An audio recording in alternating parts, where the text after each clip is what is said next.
Hi there, thanks for joining us. In this Repricer.com video, we're going to take a look at our automations feature. Think of automations as a simple way of moving your products from one rule to another automatically.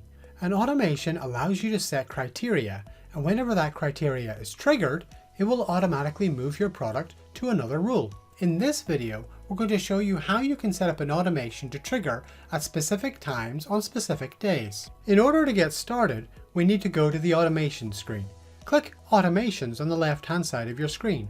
Then we're going to create a new automation. Choose the option right here. The first thing we need to do when creating a new automation is to give it a name. Be as descriptive as possible.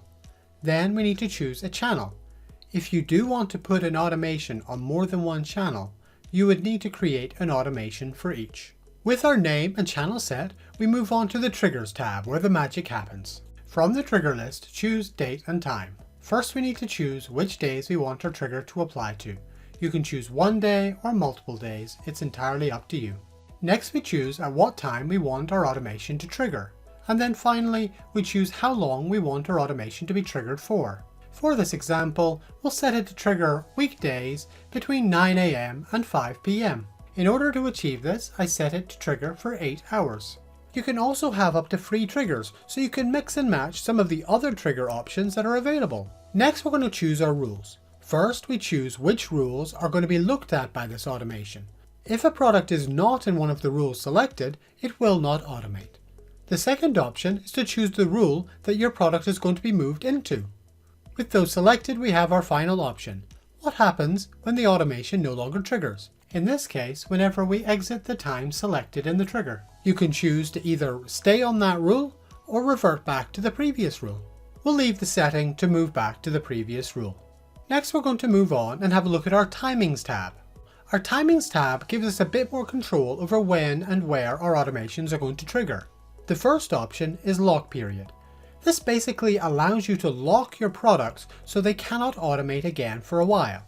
As an example, you can set it to lock your product for 7 days if this automation is triggered. That does mean if another automation were to trigger, it wouldn't apply. You can also use Break Lock Period to say that this automation should ignore any products that have already got a lock period applied. Our next option, Start and End Dates, are pretty self-explanatory. You can tell Repricer to only apply this automation between the chosen dates. This is perfect if you want to set up an automation to work during a seasonal period. And when you're done, simply review and save your automation. And it's done. Your automation has now been created.